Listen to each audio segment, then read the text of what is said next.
ઘણા માણસો, જિજ્ઞાસુ, પ્રેમી ભક્તો એવો પ્રશ્ન કરે છે કે પરમાત્માને પામવા માટે ખરેખર સાચો માર્ગ કયો? તો આપણા મહાપુરુષો જે વાત કરી ગયા છે એ જ માર્ગ સાચો છે કે આડા અવળા ખાડા ખડિયા એવા ખોટા પંથે ન ચડીએ, સીધો માર્ગ સંત બતાવે, આપણે પલમાં પાર ઉતરીએ.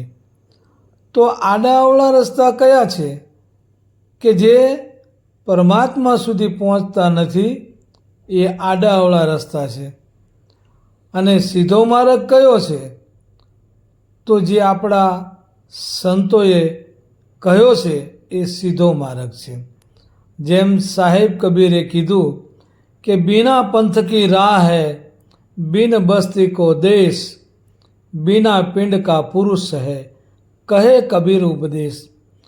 કે સંતોનો જે માર્ગ છે એ એવો માર્ગ છે કે જ્યાં પંથ કે માર્ગ કહેવાય નહીં, એક વાત કરવા પૂરતી કહી શકીએ છીએ આપણે, પણ એવું કશું કહેવાય એવું નથી. એવો જે પરમાત્માનો જે રાહ છે એ સીધી અને સરળ છે. ત્યાં કોઈ પણ આડા અવળા રસ્તા, આડા અવળા માર્ગ નથી. સીધે સીધો આત્માથી પરમાત્માને જે તાર લાગે એ સીધો માર્ગ છે. એટલે કીધું છે કે આડા અવળા ખાડા ખડિયા તે પંથે ના ચડીએ, સીધો માર્ગ સંત બતાવે, આપણે પલમાં પાર ઉતરીએ. પછી આ મહાપુરુષો આપણને સમજાવે છે કે પ્રથમ પગથિયું પોતાના ઘરેથી ચાલુ થાય છે. અને એ પ્રથમ પગથિયું કે શિવને શક્તિ એ આપણા મા બાપ છે, માત પિતા છે શિવને શક્તિ, પૂજા સેવા તેની કરીએ, એવા ગુણ તણા ગણેશ બનીને આપણે 68 તીર્થ ન ફરીએ. કે આ સીધો માર્ગ એવો છે કે જો આપણે આમાં સફળતા મેળવવી હોય, માનવ જન્મ સુધારવો હોય, તો જે આપણને જન્મ આપ્યો છે, જેને પાળી પોછીને મોટા કર્યા છે, એ જ મા બાપ આપણા શિવ શક્તિ છે. અને એને જ્યારે વૃદ્ધાવસ્થા આવે ત્યારે એની જે સેવા કરવી એ જ મોટી પૂજા છે. એટલે માત પિતા છે શિવને શક્તિ, પૂજા તેની કરીએ, ગુણ તણા ગણેશ બનીને 68 તીર્થ ન ફરીએ. આપણે સ્વયં એવા ગુણવાન બનવાનું છે અને આપણા મા બાપની સેવા કરી અને 68 તીર્થ આપણે ફરવાનું નથી. આ પ્રથમ ઘરમાંથી પગથિયું મૂકવાનું છે. પછી આગળ જવું તો હું કોણ છું અને તું કોણ છે, અને તે કહેતા આ સૃષ્ટિનો માલિક કોણ છે, પરમાત્મા સર્જનહાર કોણ છે. જો આ વાતને જાણવી હોય તો મહાપુરુષો આપણને સમજાવે છે કે હું તું તેને જાણવા માટે સદગુરુ ધારણ કરીએ. આ વિષય એવો છે કે સદગુરુ વિના આપણે હું એટલે પોતે કોણ છીએ એની ખબર પડે એવી નથી, અને તું કહેતા સામેવાળો કોણ છે એની ખબર પડે એવી નથી, અને તે કહેતા આ જગતનો સર્જનહાર પરમાત્મા એ કોણ છે એની ખબર પડે એવી નથી. એના માટે આપણે કોઈ એવા જાગ્રત દિવ્ય સંત મહાપુરુષના શરણે જઈ અને આપણે એને ગુરુ ધારણ કરવા પડે.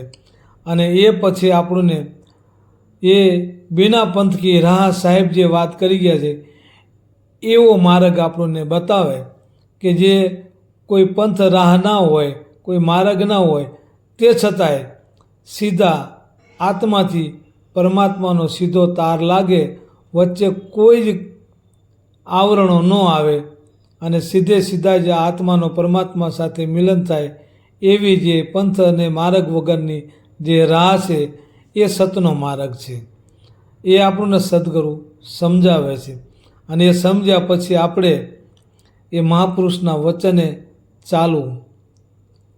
એટલે હું તો તેને જાણવા માટે સદગુરુ ધારણ કરીએ, ગુણ તણા ગણેશ બની, પછી 68 તીર્થ ન ફરીએ. પછી આ મહાપુરુષો સંતો આપણને એવી સમજ આપે છે કે અન્ન એટલે કે જે ખોરાક લેવી છે, અને જળ એટલે પાણી, આપણી જે ભૂખ અને તરસ મટાડે છે એની વાત કરી છે કે આ અન્ન અને જળ એ દેહનું પોષણ છે. અન્ન જળ છે દેહનું પોષણ. પેલા પથ્થરને થાળ ન ધરીએ, કારણ કે જે ખાય છે એને થાળી ધરવાની હોય, જે ખાતા નથી એને થાળી ના ધરાય. એટલે અન્ન જળ છે દેહનું પોષણ. કોઈ પથરાને થાળ નો ધરીએ, દિન દુખી ભૂખ્યાને જમાડી, અને સાચી માનવતા આપણે નિભાવીએ એવા ગુણ તણા ગણેશ બની આપણે 68 તીર્થ ન ફરીએ. એવા આડા અવળા અને ખોટા ખાડા ખડિયા એ પંથે આપણે ન ચડીએ. સીધો માર્ગ જે સંત બતાવે એ પલમાં પાર ઉતરીએ. તો જો આપણે પલમાં પાર ઉતરવું હોય તો આપણે તમામ આડા અવળા માર્ગો જે એવા ગુરવા લોકોએ બનાવી દીધા છે એ ગુરવા લોકોના આડા અવળા માર્ગને ન પકડી અને સદગુરુએ જે અનાદિની જે પંથ વગરની જે રાહ, એ જે સતનો જે માર્ગ છે એ સતના માર્ગે આપણે ચાલવું જોઈએ અને આપણા આ જીવનને સફળ કરવું જોઈએ. એટલે મહાપુરુષોના સિદ્ધાંત વિના, સંતોના સિદ્ધાંત વિના અને સદગુરુના માર્ગદર્શન વિના આ મનુષ્ય જન્મ સફળ થાય એમ નથી. આપણે કોઈ એવા ગુરવા લોકોના ગ્રંથોને, શાસ્ત્રોને વાંચી અને આપણે જે આડા અવળા માર્ગે ચડી ગયા છીએ ત્યાંથી આપણે કંઈ પણ પામી શકવાના નથી કે ન આપણો મનુષ્ય જન્મ સફળ કરી શકવાના છીએ.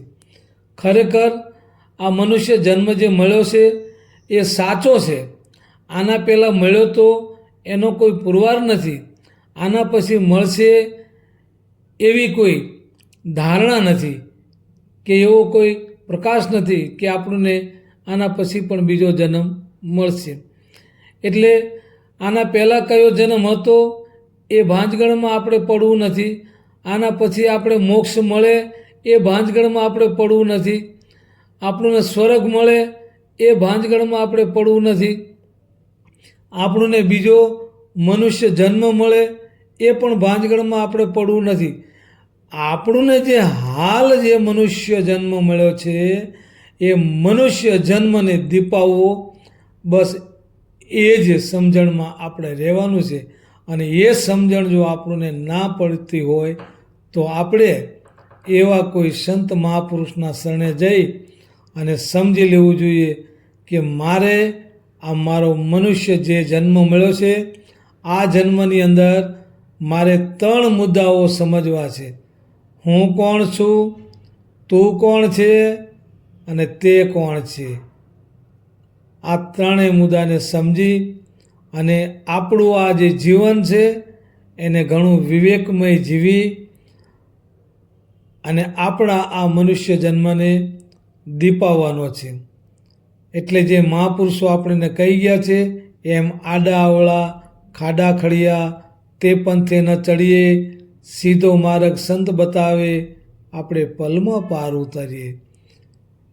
હું તો તેને જાણવા માટે સદગુરુ ધારણ કરીએ ગુણ તણા. હું તો તેને જાણવા માટે સદગુરુ ધારણ કરીએ, નિજ ધર્મને નિરખી પરખી અન્ય ધર્મને પરહરીએ. એવા આડા અવળા ખોટા ખાડા ખડિયા તે પંથે ન ચડીએ, સીધો માર્ગ સંત બતાવે, પલમાં પાર ઉતરીએ. અન્ન જળ છે આ દેહનું પોષણ, પથરાને થાળ ન ધરીએ, દિન દુખી ભૂખ્યાને જમાડી, સાચી માનવતા નિભાવીએ. એવા આડા અવળા ખોટા ખાડા ખડિયા એ પંથે ન ચડીએ, સીધો માર્ગ સંત બતાવે, પલમાં પાર ઉતરીએ. સીધો માર્ગ સંત બતાવે, પલમાં પાર ઉતરીએ. બોલો સદગુરુ દેવનો જય.